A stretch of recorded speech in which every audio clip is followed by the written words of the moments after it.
The night had settled over the countryside like a heavy blanket, trapping the day's heat inside the small house. The ceiling fan above my bed pushed the warm air in slow, lazy circles, doing little to ease the dampness clinging to my skin. Ryan had been gone for 2 days, now another work trip. Another stretch of silence, except for the occasional brief text telling me he'd be busy for the evening. I'd stopped expecting more. It wasn't always this way. When we first met, his words had been constant good morning texts, calls during lunch breaks, late night talks until we drifted to sleep. But marriage had changed the rhythm, and now the spaces between his words felt longer than the sentences themselves.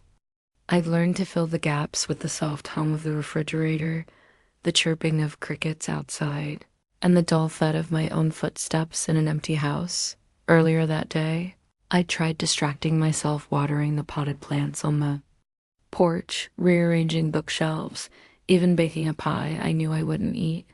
Anything to keep from noticing how quiet the place had become. But evening crept in fast, the shadows lengthening, and with them, a strange restlessness. I was halfway through folding laundry when I heard the sound of tires on gravel. The front porch light caught a tall figure stepping out of a dusty black truck. Ethan, Ryan's older cousin. His visits were rare and always unannounced, but I knew him well enough from family gatherings to recognize his easy, unhurried stride. I opened the door before he could knock. "Ethan, what are you doing here?" He smiled, a kind of slow, practiced smile that seemed to register in his eyes before his mouth. "Ryan said you'd be on your own this week." "I'm staying at the cabin down the road for a few days." "Thought I'd check in, make sure you're not going stir-crazy."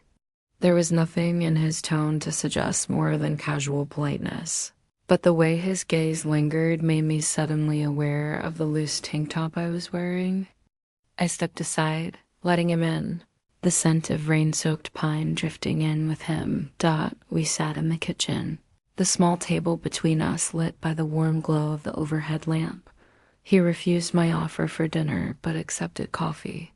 I poured 2 mugs, my hands steady, though I could feel the subtle shift in the air between us. Conversation started harmlessly, updates about his work, bits of news from the family, but soon drifted toward more personal ground. "You've changed," said at one point, his eyes scanning my face in a way that made me both uneasy and curious. "How so?" I asked, tucking a strand of hair behind my ear. "You used to laugh more," he replied simply, as if the observation didn't carry weight, but it did. It landed somewhere deep, in the part of me that had been noticing the same thing for months. I tried to laugh then to prove him wrong, but the sound felt thin. "Maybe I've just grown up." "Or maybe," he said, sipping his coffee, "you've stopped being seen." The words lingered. I wanted to deny them, to defend Ryan, to claim that I was fine, that marriage had simply settled into something quieter. But the truth pressed at the edges of my thoughts. Ethan wasn't wrong. We talked for another hour, his voice low and steady, his presence oddly grounding. At one point, I noticed his gaze flicker to my hands as I wrapped them around the coffee mug. It was a look that lingered a fraction too long before he caught himself and looked away. Eventually, he stood, setting his empty mug in the sink. "I should head back before the storm hits. The cabin's old, don't want to be driving those roads too late." I walked him to the door. The wind outside was warm, carrying the faint scent of approaching rain. He stepped onto the porch, then paused, turning back just enough to meet my eyes. "Don't stay up too late," he said, and for some reason, it felt like more than casual advice.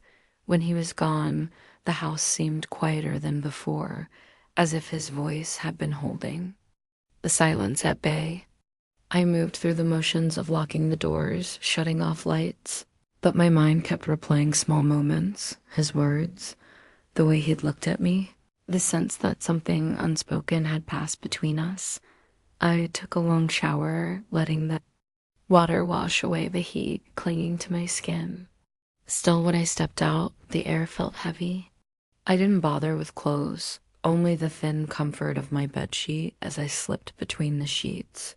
The fan hummed overhead, a slow, rhythmic sound. My eyes grew heavy, the day blurring at the edges. Somewhere, faint but distinct, I thought I heard the creak of wooden steps on the back porch. I told myself it was the wind, and yet, I didn't get up to check. Asterisk, the sound woke me again, not loud but deliberate. This time it was closer. A knock, soft enough that it might have been mistaken for the wind, if not for the pause between each one. I lifted my head from the pillow, listening. Lightning flared beyond the curtains, followed a few seconds later by the deep rumble of thunder. The storm had arrived. The fan still spun lazily above, but the air in the room felt charged, the kind of heavy stillness that holds its breath before something happens.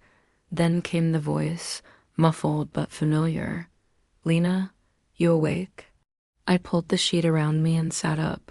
"Ethan?" A beat of silence, then his reply, "The cabin's lost power." I didn't want to sit there in the dark with the storm. I hesitated at the door, acutely aware of my bare skin under the blanket. I thought of telling him to wait, to let me dress, but something in his tone, low, almost tentative, made me turn the handle without another thought. The porch light flickered in the wind, casting him in uneven shadows. His shirt clung to his shoulders, rain dripping from the ends of his hair. For a moment, neither of us spoke. His gaze swept over me, quick but not quick enough to hide. "Come in," I said. Stepping aside, he crossed the threshold, shaking off the rain, the faint scent of pine and wet earth following him. I led him to the bedroom because it was the only room with a candle already burning. Its small flame danced against the walls, throwing his profile into soft, golden relief. "I'm sorry for showing up like this," he said, settling into the chair by the dresser.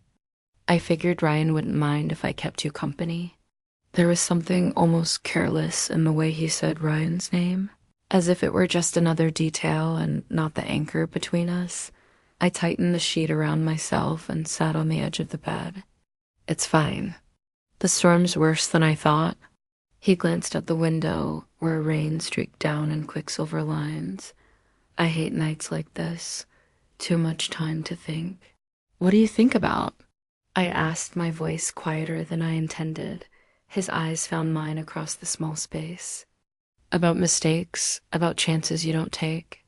The candle popped softly as if punctuating his words. I felt my pulse quicken. "You're not making sense." He smiled faintly. "Maybe I am." For a while, we just listened to the rain. The kind of silence that felt full instead of empty. His gaze flicked to my hands resting in my lap, and then to the blanket draped over my shoulder. "You've always been careful," he said finally. "With your words, with your choices. Is that a bad thing?" I asked. "Not always, but sometimes. Being careful is just another way of standing still." I wasn't sure if he was talking about me or about himself. Maybe both.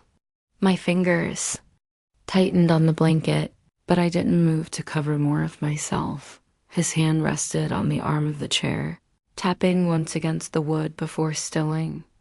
"You know, Ryan, he's lucky. I don't think he realizes how much." I looked away. "We're fine. That's not what I see." The words landed between us like a stone in water small, but sending ripples that reached everything. My breath caught, not because I agreed, but because part of me wanted to. He leaned forward slightly, elbows resting on his knees. "Tell me to leave, and I will." I didn't answer. The storm outside deepened, wind pressing against the windows. The candle's flame bending low before righting itself. He rose from the chair, moving slowly as though giving me time to stop him. When he sat beside me on the bed, the mattress stood under his weight, tilting me slightly toward him. We didn't touch at first. The nearness was enough, a shared breath, the subtle warmth radiating from his arm to mine. My heart pounded so loudly I wondered if he could hear it. His hand brushed mine, just barely, and I felt the smallest spark shoot up my arm. I didn't pull away. The space between us seemed to dissolve with the next clap of thunder. His eyes searched mine, not asking for permission so much as waiting for the moment I'd look away. But I didn't. He leaned in, not all the way, not. Yet just enough that I could feel the warmth of his breath against my cheek. I closed my eyes without meaning to. The thunder cracked again, masking the sound of whatever happened next. And in that strange, suspended moment, I couldn't tell if I was holding my breath or if I'd already given it away. Morning came slowly, seeping in through the half-closed blinds and soft, uneven stripes. The first thing I noticed was the quiet. The storm had passed, leaving only the faint drip of water from the gutters outside. The second thing I noticed was the empty space beside me. The sheet was twisted at the foot of the bed. My skin still warm in places I didn't want to think about too closely. I couldn't decide if the memories of the night were sharp and real or blurred and half-dreamt. Like the way lightning can feel imagined once the thunder is gone. Somewhere down the hall, I heard the faint clink of a mug against the kitchen counter. I took a slow breath, pulled the sheet around me, and stepped into the cool air. Ethan stood at the stove, pouring coffee into 2 mugs. He was dressed, hair still damp but combed back, his expression as calm as if he'd been here all along. Morning, he said, glancing over his shoulder. I hesitated at the doorway. Did you sleep here? His mouth curved slightly, not quite a smile, but not nothing. Storm kept me from going back to the cabin. Didn't think you'd mind. I nodded, though the words didn't answer what I'd really asked. He slid one of the mugs toward me across the counter, his fingers brushing mine briefly as I took it. For a few moments, we stood in silence, sipping coffee. Outside, the world was fresh and bright in that way it always is after rain, but inside, the air felt heavier. He broke the quiet first. Ryan's coming back today? Later tonight, I said. Ethan nodded slowly, as if weighing something. Then I should get going. I'll swing by the cabin, pack my things. I wanted to ask him to stay, and I wanted him to leave, and both. Thoughts tangled until neither made it to my mouth. Instead, I said, thanks for checking in last night. He looked at me, then really looked long enough that I felt the faintest heat rise in my chest. I wasn't checking in, Lena. I didn't know how to answer that, so I didn't. He set his empty mug in the sink, grabbed his jacket from the chair, and walked to the door. At the threshold, he paused. Take care of yourself, he said softly. The door clicked shut behind him, and the sound seemed louder than it should have been. By the time Ryan's car pulled into the driveway, the sun was already low, casting the rooms in a golden, almost forgiving light. I met him at the door, letting him wrap me in a brief hug before he pulled away to check his phone. Long drive, he said, dropping his bag near the couch. Missed you? It sounded like the kind of thing people say without thinking, the same tone he used for I'll call you later or don't forget the milk. I smiled anyway, because that's what I always did. We had dinner together, simple, quiet, uneventful. Ryan told me about the trip in broad strokes, never asking much about my week. I found myself studying his face in the warm kitchen light, wondering if he'd notice anything different in mine. He didn't. Halfway through the meal, there was a knock at the door. Ryan got up to answer it, and I already knew before I heard the voice. Ethan stood there holding a folded jacket. Left this here, he said, his eyes meeting mine briefly before flicking back to Ryan. Thanks, Ryan replied, stepping aside so Ethan could enter. You two saw each other while I was gone? Briefly, Ethan said, his tone light. Just making sure she didn't get lonely. The smirk was so slight Ryan didn't see it, but I did. My fork paused mid-er. They talked for a few minutes, casual and easy, before Ethan said his goodbyes. I walked him to the door, Ryan already back at the table, scrolling through his phone. Outside, the air was cool and smelled faintly of wet grass.